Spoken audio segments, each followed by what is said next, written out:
Okay, I think we'll go ahead and get started. There's a few other folks that had signed up that said they would be coming, so we'll let them join us when they will. My name is John Fritz. I'm from the Division of Information Technology. I'm only saying that because we're also recording this, and there may be some folks who are going to be tuning in a little bit later. I'm also with Suzanne Braunschweig, who is an instructor for Science 100 and who was a willing victim for some of the stuff we were trying to do.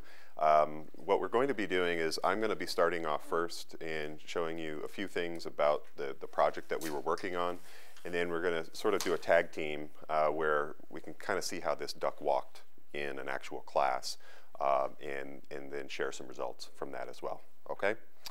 So what I need to do now is just fire this up. Hopefully it'll work here. So, who's that? Yes, I'm very pleased that Art Johnson, our former provost, agreed to be here. And this is actually a show I've been taking on the road at a few conferences and presentations. And so Art, your mug shows up at a lot of different workshops and things like that. So I'm going to just take you back to where I was in 2002 when Art, steely-eyed, asked me, so does Blackboard make a difference? And you know, I had only been working on in OIT at that time for a few years. You know, it's like, how do you answer that question? Because you know, I could stumble along, and I did. We'll say, oh, we have 600 courses or 700 courses. You know, what does that mean?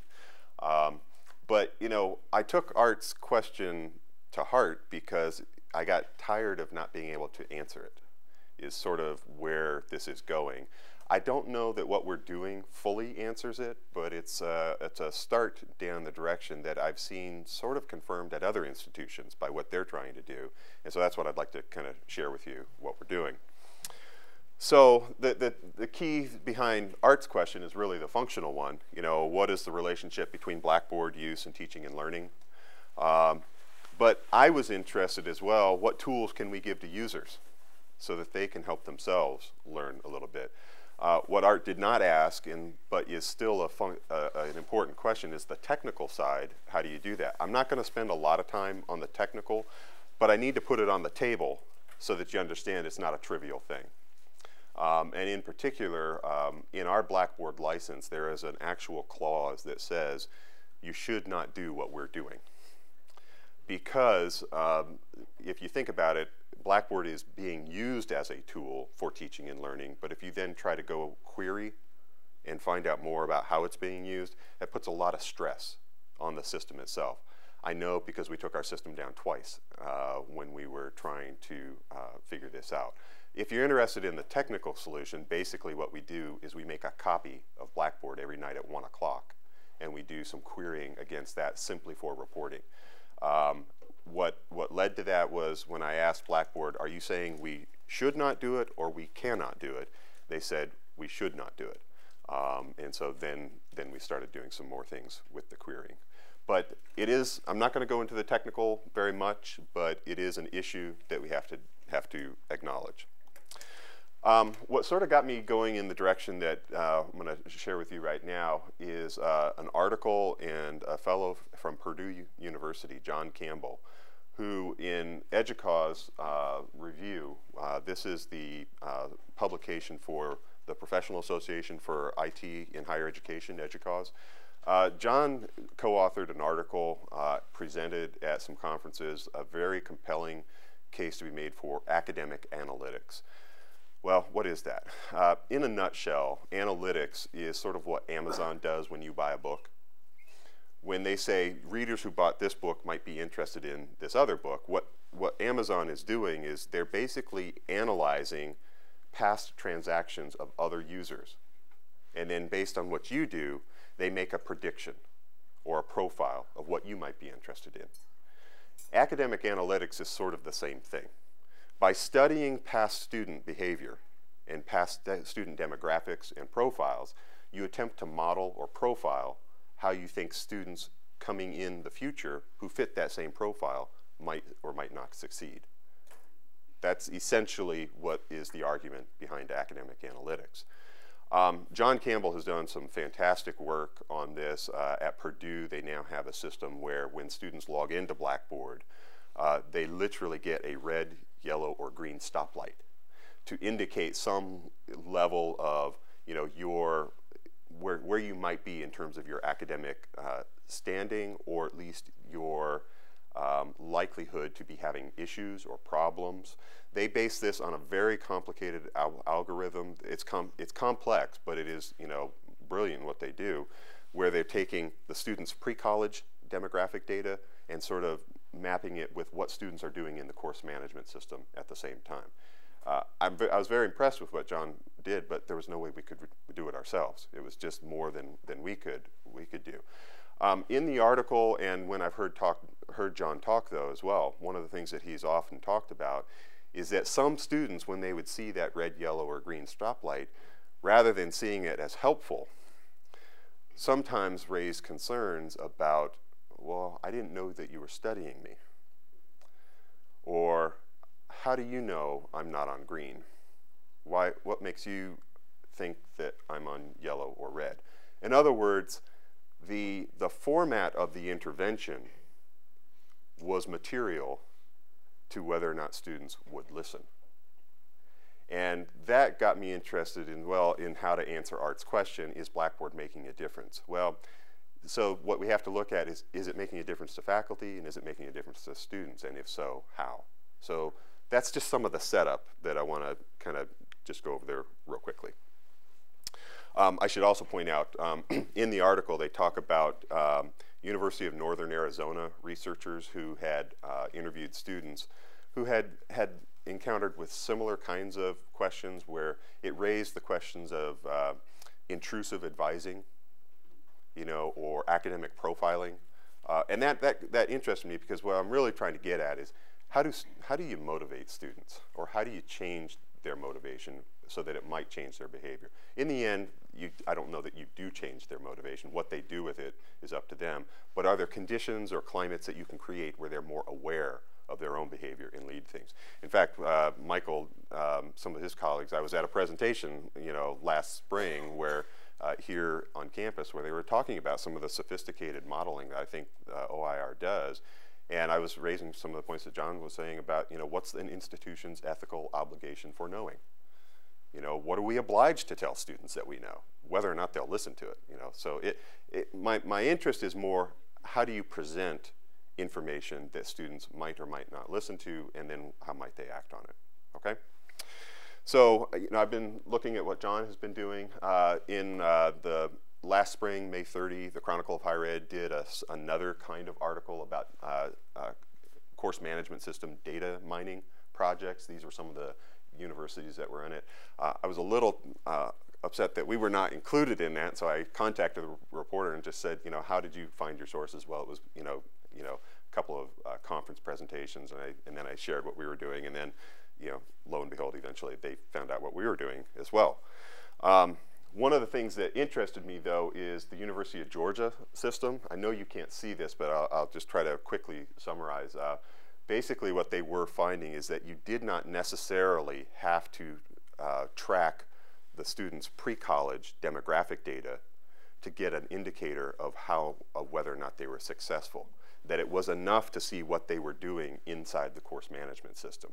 It's slightly different than what John had been doing at Purdue, but, you know, by at least going on the course management system, they were able to kind of tell how students were doing based on, you know, the kind of activity that they would put in there. So that helped confirm some of the instincts I think that we were trying to look at as well.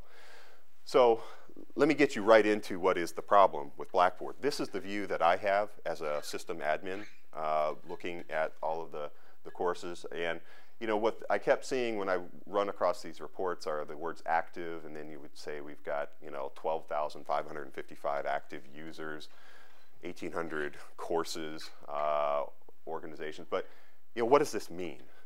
You know, it's almost just kind of it's meaningless to me. However, for those of you that teach in Blackboard, you know that what you have inside an individual Blackboard course is the ability to drill down where the students are going within your actual course management system. And I found it odd that I had a better view of what was happening relative to student engagement inside a course than I did across the system. And so that is sort of what led us to some of the things that we're doing in terms of looking at active courses. So let me just summarize this real quickly. Basically what we do is we look at the average hits per student as an indicator of activity, not quality, but of activity inside a course management system. This way, a large enrollment course does not have any bias over a small enrollment course. You know, you have 10 students in a course or 100 students. We rank the course by the average hits per user. And a hit is any click inside the Blackboard course management system. From this standpoint, it's a dumb, you know, simple little, you know, data point that we look at. But when we started then looking at the results, it was interesting to see what was going on. I just have to make sure that everybody understands. I'm interested in how good students use Blackboard. I do not believe, nor am I proposing, that Blackboard makes good students. Okay? So I'm not looking at causal relationships. I'm looking at indicators that I can then perhaps follow up with more analysis later. I've been beat up on this a little bit at some of the presentations and stuff that we've been doing, but I just want to make sure it's real clear. And then the last point, you know, how can we maybe reflect this back to the user so that maybe the course management system can teach them something about themselves that they may not be getting on their own. So if you want to, it got truncated a little bit, but the main web address for all of our reports is the main website /Blackboard/reports. When you go there, you can go to these things where you can look at the actual rankings. And what we do is we rank courses. We run this report the day after the last day of classes every semester. And to date now we have about 2 years of published reports. What we do is we look at the activity by all users in the course, by just the instructor activity, and by just the student activity. For myself, what I'm most interested in, for the most part, is the student activity, because I think this is it's a truer reflection of what the instructor's course design may have to do in terms of generating activity in the course. It's also the case that, you know, poor design could mean that the students are helplessly, you know, clicking around trying to find something, and they're just running up the hit counts, you know, and things like that.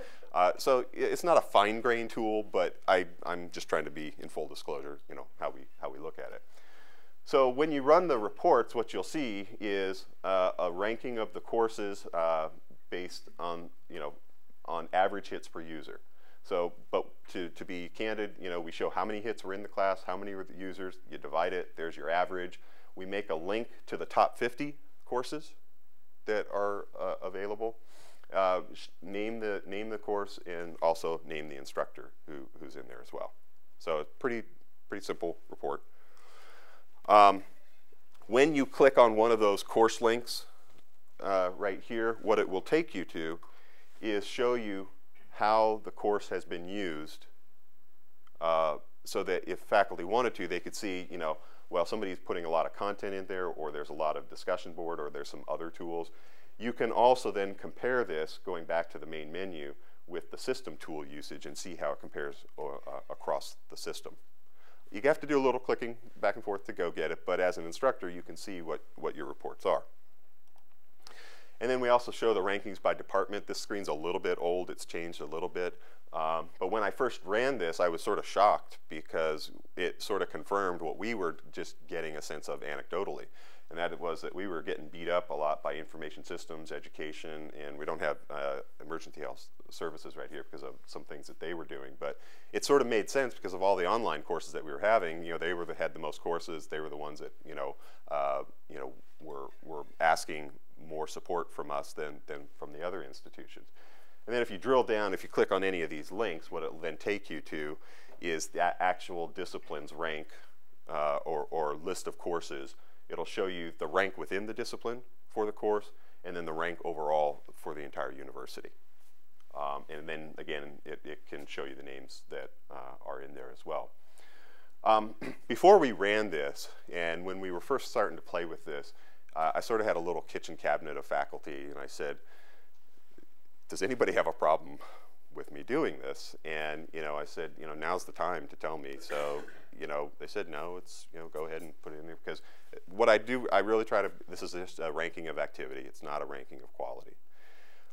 That said, I'm going to go out on a limb a little bit here. And I had lunch with Zane yesterday, and we were talking about this a little bit.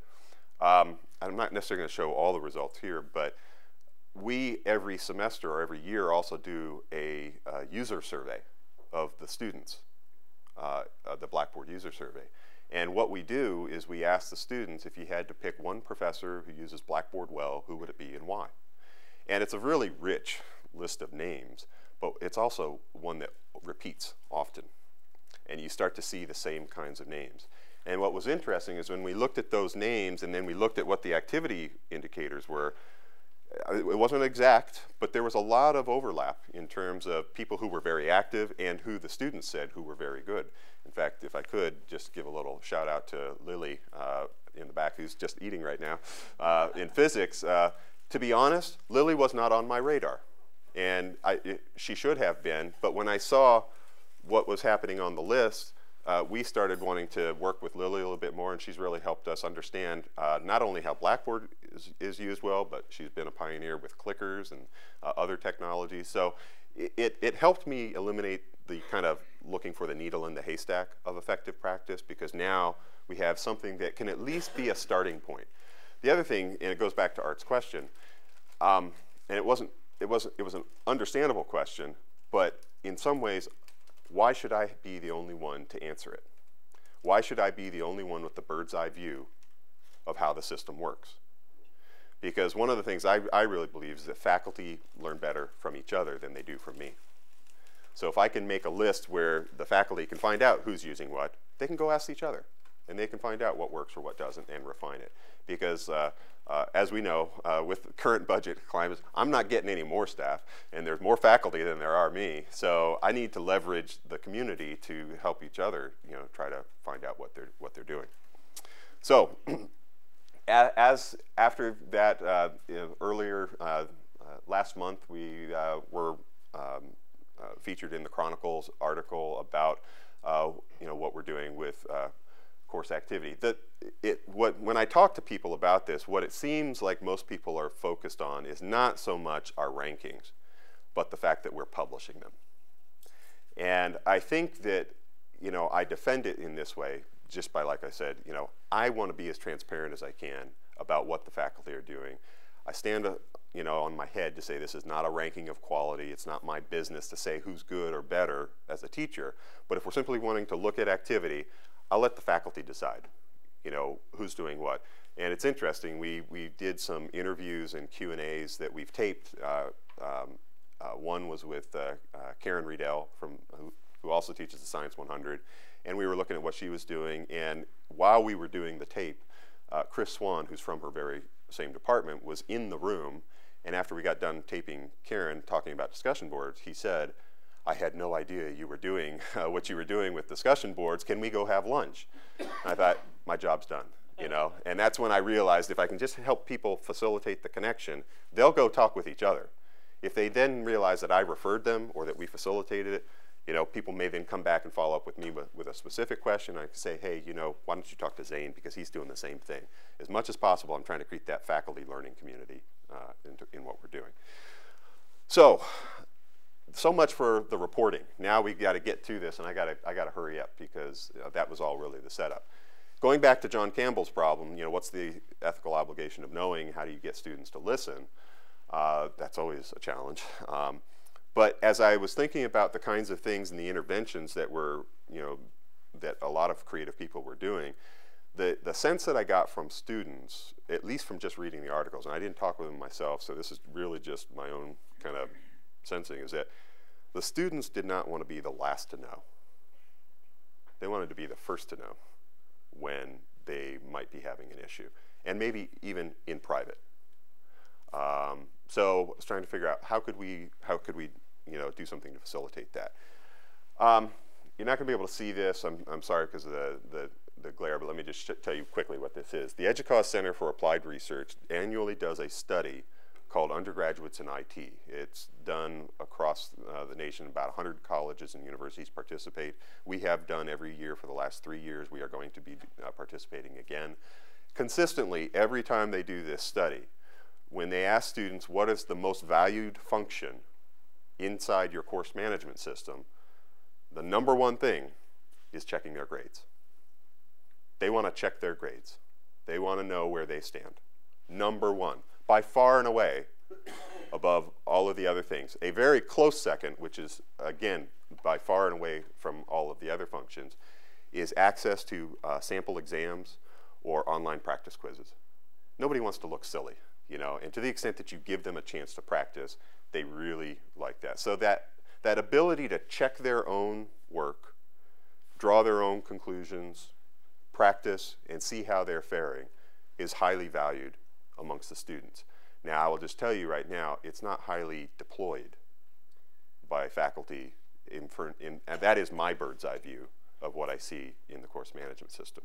But with this in mind, as we were doing the study, that's why we developed some things, so 2 tools, which I'm going to just show you real quickly. The first one is called a Check My Activity tool, where the student can log into myUMBC. Again, this does not exist in Blackboard. So this is a tool that is not there. The students don't even know to find it there. I've been talking with the company. They're very interested in this, but in all of the issues that they're trying to deal with, this has just not percolated up as high as it wants. But they're fine with us kind of doing a proof of concept, and as we are going along, they may take it on themselves. But what the student does, they can log in. This is a little bit of an older screen, but you know, basically they can go to their academics tab, and then what they can see is, you know, a tool that shows them their activity. Now, I was just playing around in a course that I was enrolled in for Joe Tatarovich, but history, the Human Context of Science and Technology 100, you know, I was not very active, so it only had 14 hits. The average per user was 35, and then it looked at the total student hits and then total students. So, you know, as a student, if I first saw this, I could just say, big deal, okay? But if I wanted to, I could click on the link as well, and it would show me here's what my usage is in terms of across the course. Remember when I showed you that screen of what it looks like from a course perspective? Similar kinds of report. Across all of the things that are going on in the course, here's where my activity is, and then I can compare it to an anonymous summary of the other students in the course. Okay, well now, you know, I could blow this off and just say, you know, I don't care, or I'm getting good grades, it doesn't matter, or this is not an indicator, but I at least want to make it available. Whether or not students do anything with it is fine, but you know, maybe I'm just not checking the announcements or the content or the notes or handouts or whatever, but I'll let students decide what they're doing and what they're not. So that's what the students can see. Now I want to show you what the faculty can see, and this kind of leads me into what Suzanne was willing to participate in this last semester. So in the Blackboard reports area, basically if you're an instructor, any course that you're enrolled in as an instructor will show up with a drop-down list where you can then select that course. When you do, you can pull up any item that's in your grade book. Okay? And when we first started doing this, we were doing it with just final grades.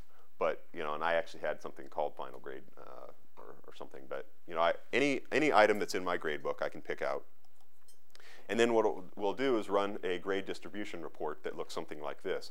Now, this happens to be from Science 100 course that Karen was doing. But when we first started doing this, it was interesting to me that, you know, the A students, you know, you might expect we're doing pretty well. In fact, there wasn't a huge amount of difference between the A's and the A's, B's, and C's. But I was really kind of taken aback by the students who got an F. She didn't have a D in her course, which I thought was strange for a 200 student course. This was a summer course, so you know she didn't have that many students. But so the instructor can see something like this.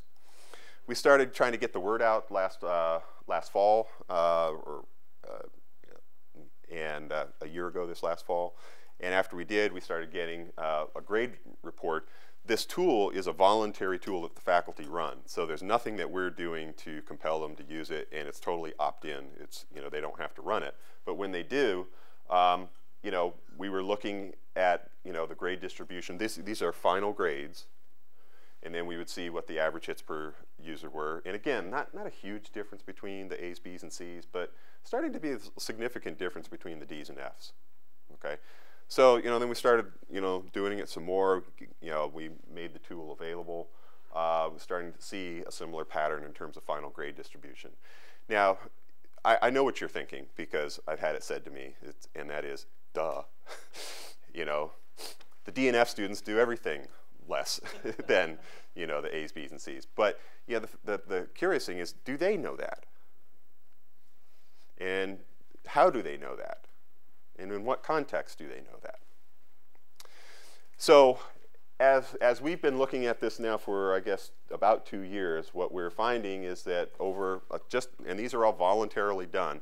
One of the reasons I can't do a larger sample is because I can't get the Blackboard activity into the official grading system of the university. And until we go to something called iStrategy, where we have all of this information together, it makes it difficult to access. So the only thing I'm doing is looking at activity inside a Blackboard against a gradebook column that says final grade. Now, if for some reason the instructor changed that final grade in Blackboard in terms of what they turned in, I won't know it. Okay, so I'm not at the point where I can really make a definitive statement about what students are doing. But at least in 61 courses over the last 2 academic years, these are the patterns that we've seen, that D and F students tend to use Blackboard, you know, 40% less, 33, 32, so about 35% less. Okay, so those are the kind of reports. Now, and this is where we're going to get into Suzanne's work a little bit. From the student perspective, you know, it hasn't been used very much. And that was one of the reasons that I came to Suzanne's class. I said, you know, we have this tool.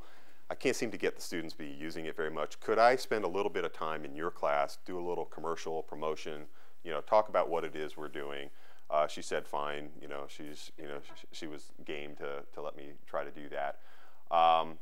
And then, you know, I was also trying to explain to her, you know, what we were doing by making sure that the students could be the first to know what's going on. Again, I didn't want students to feel like Big Brother was watching them. I can't literally see their own activity. They can only see it when they log in.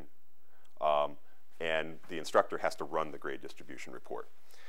So this is where we sort of got into Suzanne's findings. I asked a question after we had done the promotion. I think we had done maybe 3 assignments, 2 or 3 assignments, and after those 2 or 3 assignments, I did a survey in the class. There was about 200 students in the class. Got 41 students to respond, and I asked them. I said, you know, how would you describe your view of your own activity?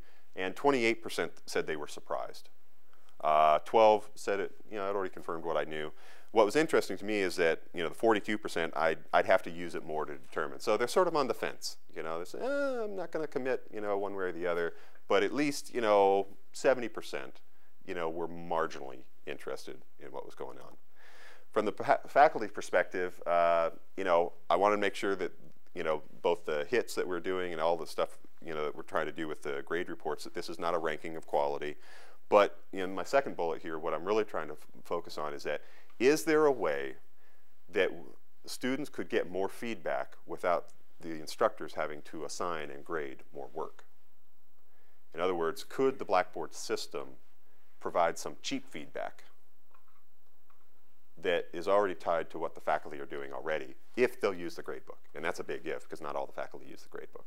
But we know from the EDUCAUSE Center for Applied Research that it is the #1 thing that students value the most. So is there a way, if faculty were just going to keep, you know, if you didn't have to do anything more than just, you make your assignments, you grade them, and you post them in the Blackboard gradebook, is there something that the Blackboard system itself could say to the students in terms of feedback, not assessment, but feedback, as to how they're faring in the course relative to their own engagement, not necessarily their performance? So then, oops. Yeah. So what I also asked on the survey is, if your instructor were to publish a grade distribution report for past assignments, would you be more or less inclined to use the Check My Activity tool before future assignments are due? And the numbers were a little more interesting. 54% said they'd be more inclined. Now remember, I only had 28% who'd actually used it or who had been surprised by it. So I thought that the role of the instructor was influential on the student's likelihood or inclination to use a tool that could shed some light on their own activity. So you know, those were the kinds of things that we were playing around in the course. I'll get to the future plans, but what I wanted to do is just bring Suzanne in here because she has to leave no later than 10 till, and I want to get her perspective on this. For the most part, she was a willing victim and let me run roughshod over her course. Participant. Well, I'm in full disclosure. She let me do the commercial. She let me set it up for her. But you know, I'm interested also in why, and you know what might this lead to, and what, from your perspective, is this worth continuing to do? So. Well, off the top of my head, I would say it's absolutely worth continuing. I'm new to UMBC. This is my second full semester here. And when John came to ask me about using Science 100, I said, sure, but warning, I am not technologically savvy. Blackboard is new to me. Do whatever you want, that's great. And what I found is, one, running the grade distribution reports is really easy. And if I can do it, trust me, any faculty member can do it.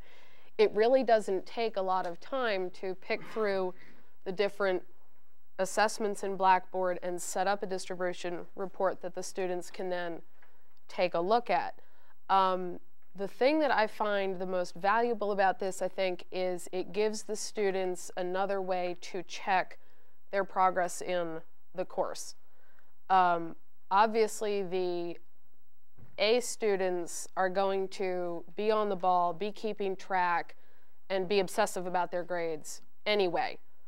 But what I really like is the idea that if I, as the instructor, make this information available to the students and tell them, hey, you know, I've just graded your estuary labs, you can go in and check your grade distribution against your, you know, check your grade against your hits in the course, your access, that might give you something to think about for the next assignment around. What I have found is the students who are not doing as well in a course, maybe the D and F group, are oftentimes genuinely shocked at their lack of performance. So giving them any tool whatsoever to kind of self-monitor and see where they are in a class, to me, I think is nothing but good. And what I'm hopeful is John and I are going to roll this again with Science 100 this semester, is that the more information the students have, the earlier I can catch them in the semester if they're not progressing as well as they would like. We already have the, is it first year intervention reports that the students get, but this is something that any student can use to maybe get a better sense of their activity in the course and how they might be doing. It's of particular interest, I think, for Science 100 because it is the science class with a laboratory component that most of the non-science majors take and come through, and they have to pass it in order to graduate. So, you know, the more information my psych majors and social work majors and theater and dance and poli-sci have, I have a lot of graduating seniors in my class, and you know, it's really terrible to have to say to someone, I'm terribly sorry, but you didn't make it. You know, and maybe if they had had this information available to them, they would have caught themselves a little sooner and been able to pull the grade that they needed. So that's really where I see a lot of the value of it. Yes? You want us to hold our questions or ask them as we go? Feel free to jump right in. Yeah. Grade Center this semester is brand new. Right. I know. And you say you are technologically adequate, my words. Thank you, that's very kind.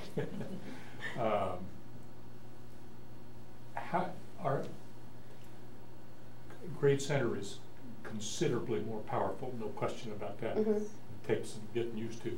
how many assignments are you capturing in gradebook before you're driving your analysis across the semester?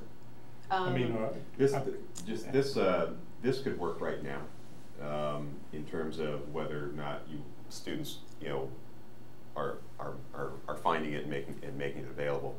The thing to keep in mind is that we run a reporting server every night at 1 o'clock. Right. So anything that has been in the grade book, we will do a query on, and it'll show what the activity has been. Now, it's not real-time data because we're doing that kind of nightly capture. The complexity of the new grade center is an issue, just in getting people to use the grade book. I haven't talked about, but what our future plans are that we're looking to do is, instead of making the instructor run the report, we're going to just let students see it and let instructors opt out of it if they want to. In other words, make it a default view that the students can see both their own activity and the anonymous grade distribution report. For any for any assignment that the faculty doesn't want to run such a report against, they would just have like a little asterisk that they put in the column heading, or we have a little tick box that they can get out of it. The one fear that I had going into this was that I did not want to put more pressure on faculty to turn around on grading. And that's the one concern I have, is that if students were to jump on this and say, okay, yeah, I've got my grade, but now I want to see how I compared with the activity with the rest of the class. My one fear is that it might put more pressure on the faculty to turn around quicker. The only way I'm sort of trying to reconcile this is let's say you're going to just keep doing the same amount of grading that you've always done, but it can be used for richer purposes by the students. Is that enough of a trade-off for whatever lobbying you get to get the grading turned around? I don't know. But what I'm willing to do is say, if a faculty member objects to that, then they can just opt out of it and say, we're not using the grade distribution reports, or we're just, my grade book is my own grade book, nobody else can see it. Mm-hmm. But what I was concerned with from Suzanne's experience, and you did a great job with this, but it was not a simple little process to kind of run the grade distribution report, make a screenshot copy, load it up as a document inside a Blackboard, then tell the students to go to their own check my activity. There were too many moving parts, to try to make this useful. And then when you add the complexity of the new grade center, I was afraid that it could kind of kill that enthusiasm to use it. Let me go to the other side on the grade center. And I hope I'm right in what I say, but I think I've figured it out, and it is astonishing. It is extraordinarily powerful.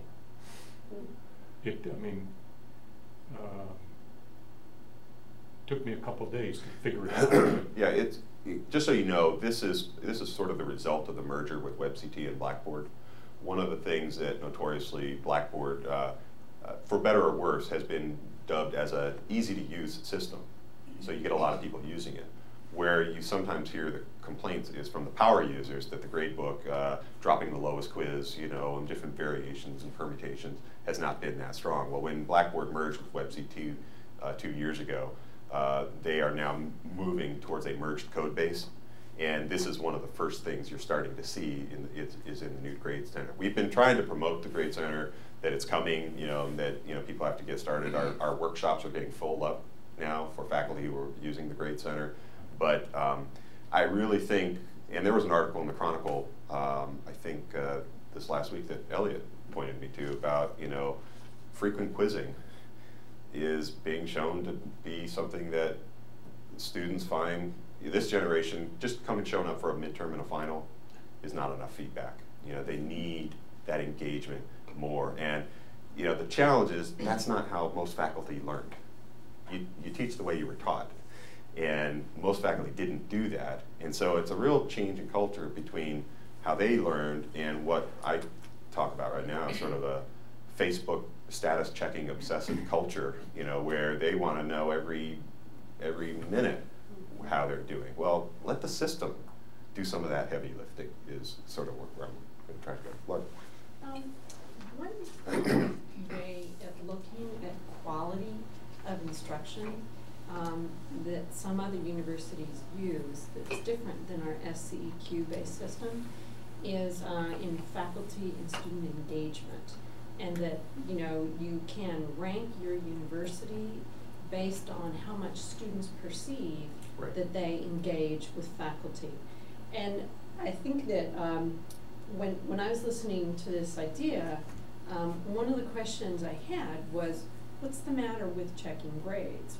What information does this statistic give that checking your grade in Blackboard doesn't? Because as you know, it will show you the grade that you earn, and then it will show the course mean. So you can compare yourself to what other students are doing in the course. Right. And I think maybe the answer to that question is that I think students don't get it, that they have to step up to the plate and they need to engage. And they may think that, you know, it's perfectly normal to just like not be checking on the announcements, whatever. They think that's normal. And perhaps by seeing everybody else has these hits, wow, everybody is actually like paying attention to class. You know, I mean, we're not even going to talk about going to class. Yeah. All right, we can't do that. But just sort of the whole heads up, maybe there's something going on here, and maybe what I consider to be normal behavior is not enough. Yeah, I really think to me, it's all about giving the students a different way of looking at their progress. I mean, yeah, you can go into Blackboard and you can check your grades. I still get emails about, you know, how am I doing in the class? And, you know, you really want to say, well, if you just tallied everything, you'd know. But for whatever reason, they don't think about that. Hang on, one more thing. The other thing that I think is kind of interesting is that my course has Y sections associated with it. And those are students new to UMBC, and this is kind of another way that maybe we can catch them and bring them into the whole being a college student area or arena. You know, here we've given you all of these different ways of assessing your progress. It's still a question if you can lead the horse to water, but you can't necessarily make it drink. But still, if I've given you this buffet of choices for assessing your progress and keeping track of how you're doing, you know, if you do look at your hits per score on an assignment in the class, maybe that'll bring you to me and say, well, you know, I thought I was really paying attention, but I'm not, you know, I only have 10 hits versus, you know, 20 for the rest of the class or whatever. And it also gives me a way to say, well, if you look at the grade distribution here, you know, have you noticed you're not really as engaged in the course in terms of activity as a lot of your peers? And have you been keeping up with lab handouts and announcements and everything? So, yes. I agree with your observation. They want to know where they are.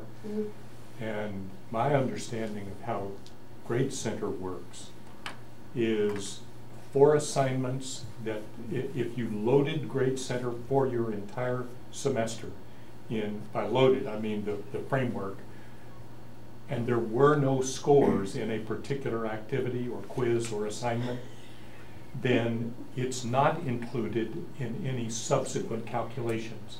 In other words, they're not by default 0. So I cooked up a way that appears to be working where I could, if you will, sub-summarize quizzes, writing, tests, whatevers, and then further summarize it. So I've got one column on the end that's what percentage of 100 are you doing to date for the available points to you. So if you don't like how you're doing, you've got a lot of activity. Since we're 3 weeks in, you got 12 weeks to fix it. Yeah. And what's interesting to me is to then do that correlation to hits. Yeah, I'm not ready to say there is a correlation. I understand. And that's where I need to look at this a little bit more. You know, I would just say, if I could say one thing to the faculty, it was use the grade book more, because we know that that's what students are plugged into. I know that there's a hit in terms of quizzes. You know, there are some things that Blackboard can do automatically for you. It's not going to grade the subjective short answer essay, but you know, it feeds into their need for feedback. And you know, the one piece that we're going to say, and I know that Suzanne's going to need to leave here in a little bit, but that we are interested in tying to, you all know about the Learning Resources Center, what they do with the first year intervention. Basically, they contact, as I understand it, contact all professors and ask them to identify students who are in jeopardy of getting a D or an F if the semester were to start or were to end today. Well, that happens, you know, at midterm. What I understand from Andrea Spratt is that if the students who are received the letter, and we've now moved it to a myUMBC alert, so it's now getting out quicker, if the students will come in and avail themselves of the help that they can provide, I think she's got like 15 years worth of data on this now. She said they can raise a letter grade for 40% of the students. Well, you know, one of the things that they say to the students, it's like in the letter that goes out to them, the second item, you know, first one is you've been identified. The second is, you know, ask yourself how engaged you are with your course. Well, if we could provide a link to something like a Check My Activity and Grade Distribution Report, maybe that helps them do that. And if we could maybe move that 40% to 45, maybe to 50. I mean, these are not huge gains, but in a way they could be if you can kind of raise that retention, or at least the pass, the withdrawal failure rate, lower that and get students up, and then maybe that has an indication on retention. I think OIR has established, you know, that, you know, their success in their first semester, not even just their first year, is, you know, indicative of how whether or not they'll be retained. So, I mean, these are all sort of on the margin kinds of things, but they're things that we're trying to do to try to tie in what, you know, the course management system is doing, what we know students are wanting to do with grades, and it really does affect, you know, sort of how faculty approach their course design and their teaching. Yes, and I'm sorry, I need to scoot. Give her the last word here. I was going to say, in terms of numbers, something like this in the courses like mine, I have 200 out of 300 students who take Sci 100 every semester. So if, you know, 10% or however many of my students get a first year intervention letter, that's a fair number of students that I can hopefully, you know, bring along. And I know, is it biology has huge enrollments, the introductory biology class. Sure, yeah, between 2 and 250. Yeah, and then, you know, some of these large introductory level classes, again, the more information the students have at their disposal, and I would say the earlier, better. I would say the earlier. And, yeah, and the earlier they get it, because as well. There's usually, we'll have had, I think, 3 quizzes and a lab report come through before the midterm. And it's not a lot in terms of total points, but it's enough to give the students kind of a, you know, heads up, start focusing in a little here. We can salvage this, but you need to be thinking about it now. Instead of what grade can I get on the final exam to pass the class out? And I have to say, well, if you get a 95% or better, you might squeak your grade. It would have been really nice if I could have had that conversation with them, you know, a whole lot earlier. So. Do you need to? Yeah. Is there anything I else know I Anne-Marie can? had a question. Yeah. Go ahead. Can speak to before I scoot off and do lab? Well, my question isn't directed to you, so there may be somebody else who's. Okay. I want to get other people a chance to contribute a bit more. Okay. Okay. Right. Yes, I'd like Anne-Marie to go. No. My question has to do with smaller classes, because obviously the interaction between the teacher and the students when you have 200 students, and the interaction between teacher and students when you have 30 is very different. And I was wondering if you've thought to also look at the smaller classes and go beyond the quantitative data, but also collect, as you did here, interviews and qualitative data to see if there are some strategies that work better with smaller classes than with larger classes, you know, students in a smaller class tend to have a better idea of their performance and their grade than in a class of 200. The answer is no. Or the answer is yes, I've thought of it. No, we haven't done it.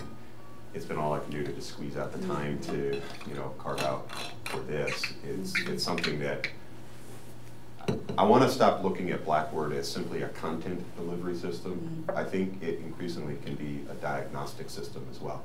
Excuse me, John. I need Yes. Okay. Thanks a lot. All right. But that's not even how the company conceived of it until some of the things that they're doing with the grade book and performance dashboard. But I think if you look at it, I've often thought, you know, Blackboard has a rich amount of data and transactions that are going on in there.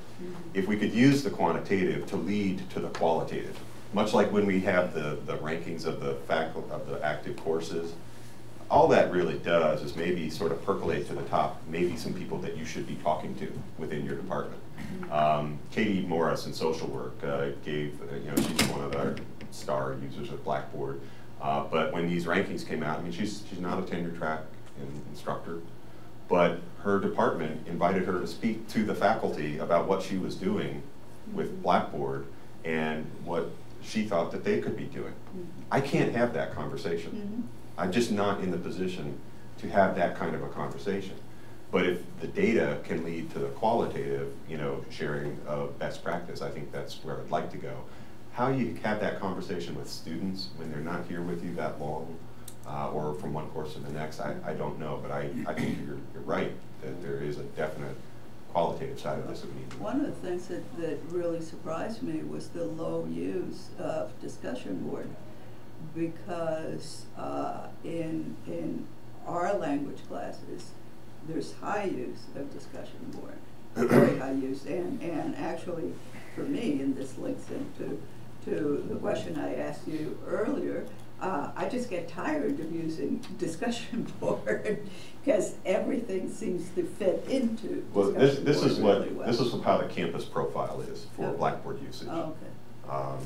So discussion board is not insignificant. Yeah. You know, the announcements and content and discussion.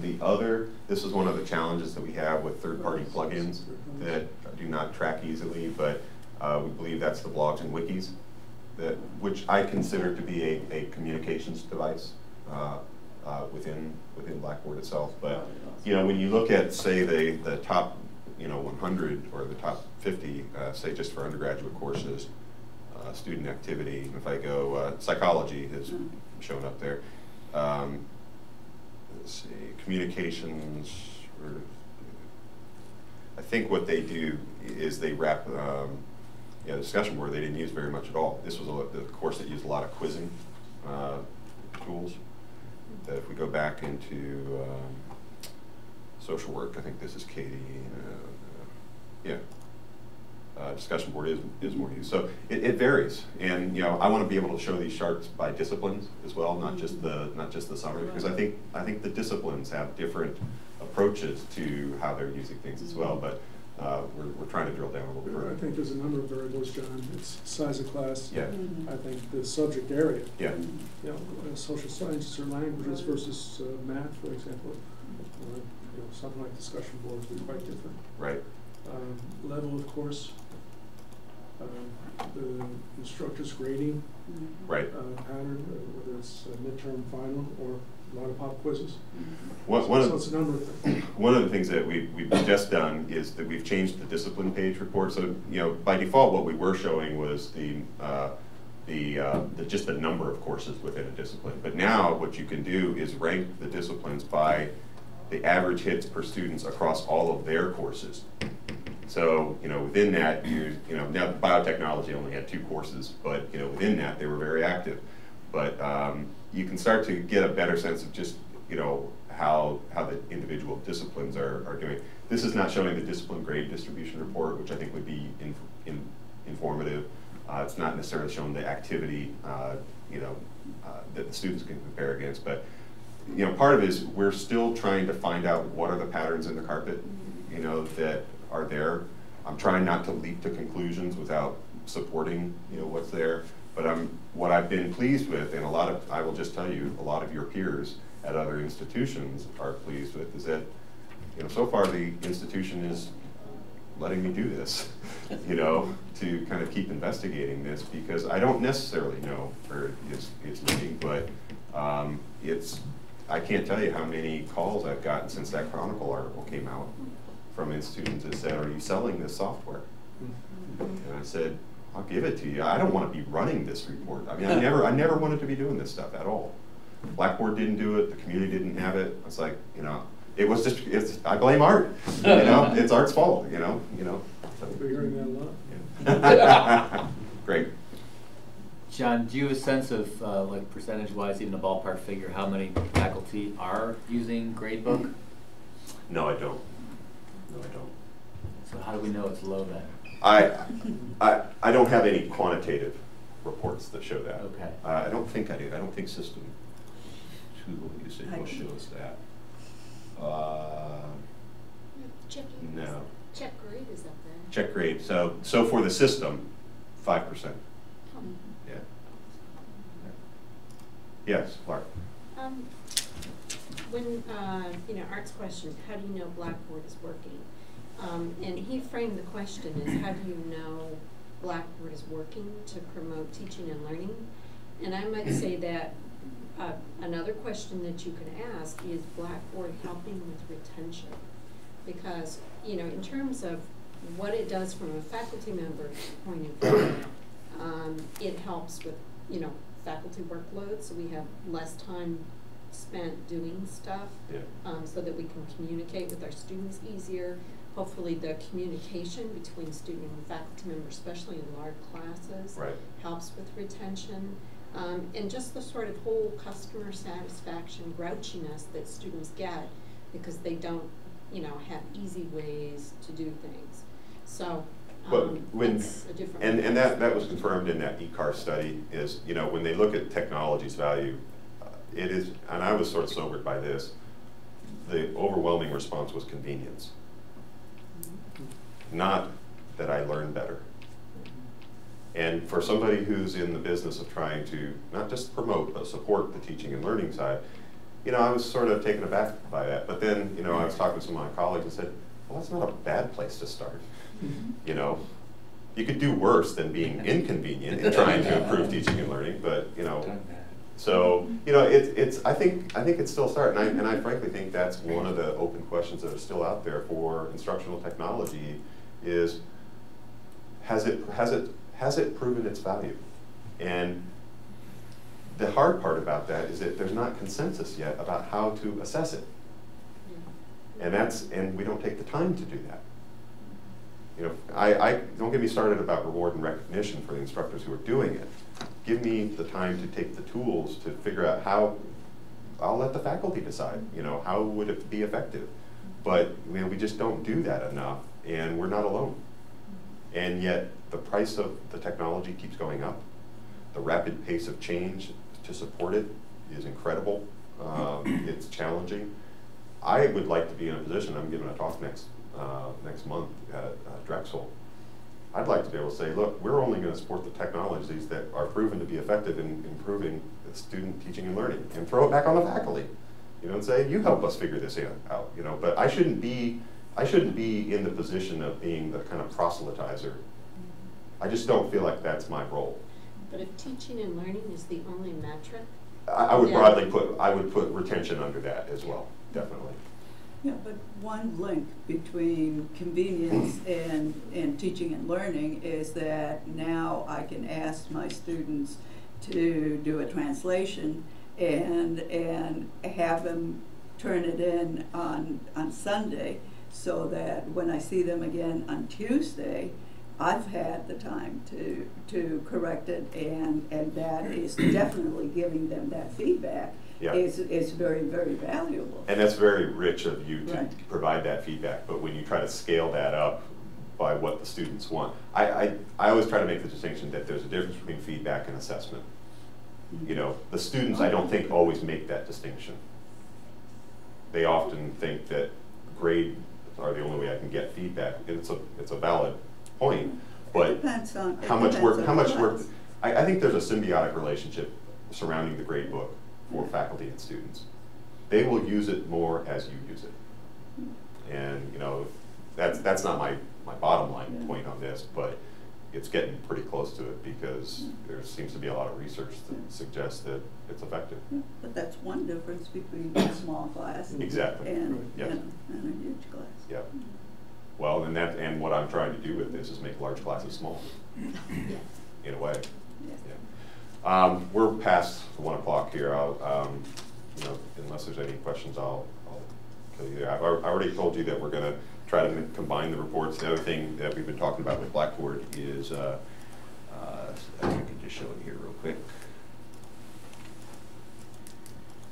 is something like this, where I can put a little link inside. We know that the students will go there if the faculty assign grades, but if we can help put something in their line of fire, you know, we'll see what they do. Okay, that's all she had. Is adding that something that's relatively easy to do in my activity tab?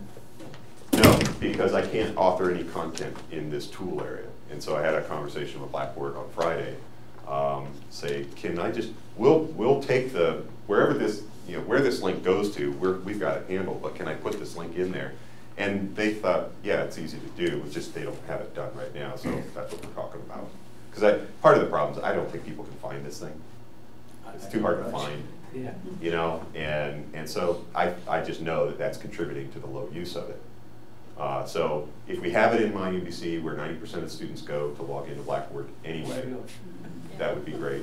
But then if they can also find it where we know that they're going, then I'm hoping that then we can see what the actual data will show once we think there's more critical mass that's on it.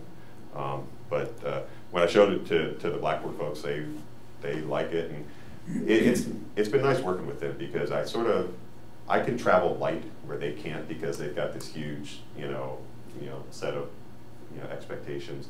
So I'm just trying to do the proof of concept on this. If they take it over, I would be happy because I don't have to keep it going. If somebody out in the community wants to develop it, that would be great. But it's been all we can do to just kind of do that. Okay. All right. Thanks a lot. Thank you.